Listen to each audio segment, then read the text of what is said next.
मैं नाज़िम फिर आपके पास आ गया हूँ। एक छोटा सा टॉपिक है और बहुत सारे लोग व्हाट्सएप में कमेंट्स कर रहे हैं कि आपने लिफ्टिंग ऑपरेटिंग सिस्टम का कुछ वीडियो नहीं डाला, चूँकि टूल बॉक्स में डालना है और बहुत सारे भाई चाह रहे हैं कि जितना जल्दी हो उतना जल्दी हमारा ये स्केफोल्ड डिपार्टमेंट का सारा सॉल्यूशन मिल जाए। तो ये पॉसिबल नहीं है। वॉल्यूम 1, वॉल्यूम 2, वॉल्यूम 3 और वॉल्यूम 4 तक पहुंच चुके हैं हम। वॉल्यूम 4 भी हमने आपके पास डाल दिया है, उसको आप देखे होंगे और उससे हमको लगता है कि बहुत सारे लोग फ़ायदा उठा रहे हैं, क्योंकि बहुत सारा कमेंट्स आ रहा है। लॉट ऑफ कमेंट्स कमिंग, ये हम देख रहे हैं और इसमें एकदम कमी नहीं है। बहुत बहुत अच्छा लग रहा है कि आप कमेंट्स कर रहे हैं। एक आपसे रिक्वेस्ट फिर दोबारा करेंगे कि जो कमेंट्स करना है आप यूट्यूब के जो चैनल है उस पर करेंगे तो हमको फ़ायदा होगा और बहुत सारे लोग भी देखेंगे। और हमारे व्हाट्सएप में आप डालते हैं तो व्हाट्सएप में बहुत सारे लोगों का नंबर है, बहुत सारा क्वेश्चंस आता रहता है, बहुत सारे लोगों को काम भी रहता है, उससे भी कुछ काम करना पड़ता है। तो आपके पास आप लेकर के जो आए हैं एकदम छोटा टॉपिक है, लिफ्टिंग ऑपरेटिंग सिस्टम हमारे यहाँ क्या है। हमारे स्केफोल्ड डिपार्टमेंट में अगर आप देखेंगे तो सिर्फ और सिर्फ लिफ्टिंग ऑपरेटिंग में सिर्फ तीन चीज़ों का ज़रूरत है। एक तो जिनविल हो गया और उसके लिए एक लिफ्टिंग रोप हो गया और एक लिफ्टिंग बकेट हो गया। हम लोग थोड़ा सा बात करेंगे इसके पीछे, बहुत ज़्यादा टाइम आपका नहीं लेंगे, 5 से 7 मिनट के अंदर अंदर इसको ख़त्म करना चाहिए।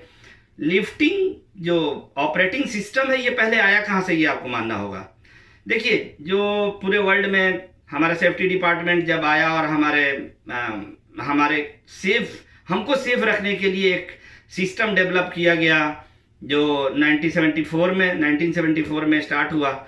आपको मालूम है 1974 में स्टार्ट होता है और उसके बाद फिर आके अमेंडमेंट होता है। बहुत सारे अमेंडमेंट के बाद 2005 में भी इसको आया गया। तो 1974 में जब ये लॉ बना तो उसके बाद 1998 में एक सिस्टम डाला गया। 1998 में इस सिस्टम का नाम दिया गया लोलर। आप एकदम खूब अच्छे से इसको याद कर लीजिए। तो लोलर लिफ्टिंग ऑपरेशन कह दें, lifting operation, lifting equipment regulation. अगर आप इसको ऐसे समझेंगे कि लिफ्टिंग ऑपरेशन, लिफ्टिंग इक्विपमेंट और लिफ्टिंग रेगुलेशन जो ये बना है 1998 में। अब ये क्या सिस्टम था कि कोई भी जितना भी मटेरियल लिफ्टिंग के दौरान ऊपर से नीचे ना गिरे, क्योंकि नीचे में बहुत सारे लोग काम करते रहते हैं।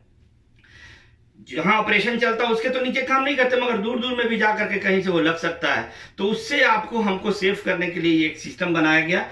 HSC का 1974 के अंदर में ये काम करता है ये सिस्टम। और इस सिस्टम में सिर्फ यही काम नहीं करता है लिफ्टिंग ऑपरेशन का, जो हमने कहा स्केफोल्डिंग, नहीं, क्रेन जितने आप देखते हैं, फोर्कलिफ्ट आप जितने देखते हैं, सारे का लोड कैपेसिटी क्या है, कितना है, सब इसी के अंदर में चेक होता है। लोलर से रिलेटेड ही ये सारा इक्विपमेंट आप देख रहे हैं। जो हमने कहा है आपको कि फोर्कलिफ्ट आप देख लीजिए, या होइस्ट देखते हैं, मेन लिफ्ट जिसको आप बोलते हैं, मोबाइल लिफ्टिंग ऑपरेशन जितना देखते हैं, ये सारा का सारा देख लीजिए। जितना भी मेन लिफ्ट वगैरह है या फोर्कलिफ्ट वगैरह है, या जो भी लिफ्टिंग ऑपरेशन में जो भी काम करता है, ये सारे का डॉक्यूमेंटेशन जो होगा वो 1974 के अंदर जो बना हुआ एक रेगुलेशन है, उसके अंदर ये काम करता है लोलर, जो 1998 में बना। अब इसके अंदर हमारा क्या होता है, जीन व्हील यूज होता है। ये जीन व्हील का क्या स्पेसिफिकेशन है वो मैं आपके सामने रखता हूँ। जीन व्हील देखिए, जीन व्हील 2 टाइप का होता है, एक तो हुक टाइप होता है, एक रिंग टाइप। हमारे यहाँ अक्सर ज्यादातर हम लोग यूज करते हैं जो वो है रिंग टाइप। तो एक तो उसका रिंग, उसके बाद उसमें एक साफ्ट लगा हुआ होता है, उस साफ्ट को खूब अच्छे से आपको केयर करना पड़ता है। उसके बाद अगर उसमें आप देखेंगे तो बहुत सारा उसमें इक्विपमेंट है, जिसको हम लोग सेंटर साफ्ट बोलते हैं। उसी में सेंटर होल एक होता है। उसके बाद उस व्हील का जो डाया होता है वो मोटा मोटी आपको याद रखना है कि 250 mm का होता है, यानी 10 इंची के आसपास। ये आपको खूब अच्छे से ख्याल रखना है। उसके बाद जो उसका एक रिम बना हुआ होता है, जिसमें कि आपका रस्सी घूमता है आगे पीछे, और ये जो होता है ये लगभग आप समझ लीजिए कि मेरा ख्याल से जैसा लगता है कि वो एक रिम जो बना हुआ है वो 18 mm के रस्सी को लेने के लिए ही रिम बना हुआ है। ऐसा नहीं कि उसमें 16 mm का रोप डाल दीजिए तो वो काम करेगा, नहीं, वो काम करने वाला नहीं है। या फिर उसमें 20 mm का रोप डाल दीजिए, नहीं, वो सांचे में काम नहीं करेगा। तो एक वो हो गया। उसके बाद एक आपको ध्यान देखना है कि रोप गार्ड उसके अंदर लगा हुआ होता है। एक उसमें पिन, लॉकिंग पिन एक लगा हुआ रहता है, जिसको कि हम लोग स्प्लिंट बोलते हैं, उस पिन को स्प्लिंट पिन उसको बोला जाता है, जो लॉकिंग पिन का काम करता है। तो उसको आपको खूब अच्छे से ख्याल रखना पड़ता है। जो रिंग हमारा ये होता है, जो यानी लिफ्टिंग जो जीन व्हील है, ये लगभग 4 kg के आसपास का होता है। और उसके बाद ये आपको ख्याल रखना कि इसका सेफ वर्किंग लोड 50 kg दिया जाता है, 50 kg दिया जाता है, बट ये 250 kg यानी 250 kg तक इससे हम लोग खींच सकते हैं। बट इसका जो टेस्टिंग रिपोर्ट की बात होगी, ये टेस्टिंग रिपोर्ट में लिखा हुआ होगा कि ये कितना लोड ले सकता है। 1000 लोड ले सकता है, ये 1000 kg लोड ले सकता है, ये 500 kg लोड ले सकता है। मगर जो ये हम लोगों को मिलता है, ये लगभग आप समझ लीजिए कि यही टारगेट होता है, 250 kg उसको दिया जाता है। मगर लिफ्टिंग के टाइम हम ओनली फॉर देते हैं लगभग 50 kg। उसके बाद एक रोप आ जाता है। रोप जो 18 mm का होता है, ये पॉलीप्रोपिलीन का होता है। और मनीला रोप भी पहले यूज किया जाता है, बहुत सारे टाइप का यूज किया जाता है, मगर चूंकि फायर प्रूफ है। और एक बात का इसमें यह ध्यान रखा कि कटा हुआ या टूटा हुआ हम लोग इसको इस्तेमाल नहीं करते हैं। और जो जीन व्हील का अगर कहें कि इसको हम लोग मतलब इसको इंस्पेक्शन कैसे किया जाता है, तो इसके इंस्पेक्शन के लिए आपको यही बात याद रखना है कि इंस्पेक्शन का सबसे अच्छा एक तरीका है, और सबसे अच्छा तरीका यह है कि हर 3 महीना पे, 6 महीना पर या फिर 1 साल पर इसका इंस्पेक्शन किया जाता है। इसका इंस्पेक्शन चेकलिस्ट बनाया जाता है। और उसके बाद ये रोप का हो गया कि रोप 18 mm का मोटा होना चाहिए, कटा हुआ, टूटा हुआ, फटा हुआ नहीं होना चाहिए। और उसके बाद इसमें जो हम देखते हैं कि कहीं गांठ पड़ गया, उसको हम लोग क्रिंकल हो जाता है, जल जाता है, उसको हम लोग इस्तेमाल नहीं कर सकते। ये हम लोगों को टारगेट लेकर के चलना है।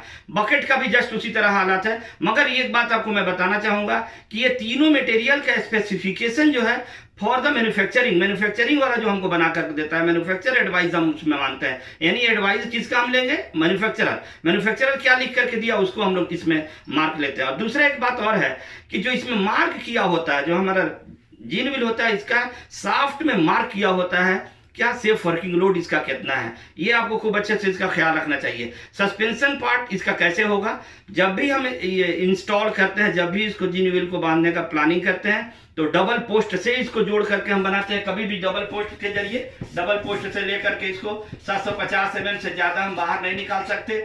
और उसके बाद अगर इससे ज्यादा निकालना है तो फिर एक ब्रेस हम यहाँ डालेंगे, एक ब्रेस हम यहाँ से डालेंगे। 750 में ये 50 kg का सेफ वर्किंग लोड काम करता है, ये आपको ध्यान रखना है।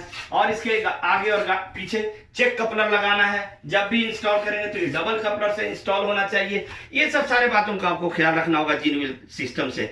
तो ये लोलर जो है, ये लोलर पूरे इक्विपमेंट को, जितने भी लिफ्टिंग इक्विपमेंट है पूरे वर्ल्ड में, ये सारे को जो ऑपरेट करता है वो है लोलर। उसको हम लोग देखते हैं कि वो क्या कह रहा है, और उसी के अंतर्गत, उसी के अंदर रह करके हम सारा ये काम अपना करते हैं। आई बोल्ट अगर हम कह दें या सीलिंग बेल्ट कर दें, सारा का सारा 1998 जो लॉ बना हुआ है, CFR code of fitter regulation, ये जो बना हुआ है, मतलब हम लोग देखते हैं जिसको कि लोलर के रूप में, ये लोलर सारा का सारा हमारे कंडीशन को देखता है। और उसके बाद इसका चेकलिस्ट बनाया जाता है। जीन व्हील का भी चेकलिस्ट होना चाहिए। जितने भी इक्विपमेंट है, जो लिफ्टिंग इक्विपमेंट यूज करते हैं, मोबाइल टावर हो गए या फिर जो मेन बास्केट वगैरह हो गया, सारे का सारा क्रेन वगैरह जितना भी हो गया, फोर्कलिफ्ट हो गया, सारे का सारा चेकलिस्ट जो बनेगा ये लोलर के थ्रू बनेगा। अभी तक के लिए इतना ही। फिर देखते हैं, फिर कभी एक मौका मिला तो फिर छोटा सा एक वीडियो बना के आपके पास कोशिश करेंगे रखने का।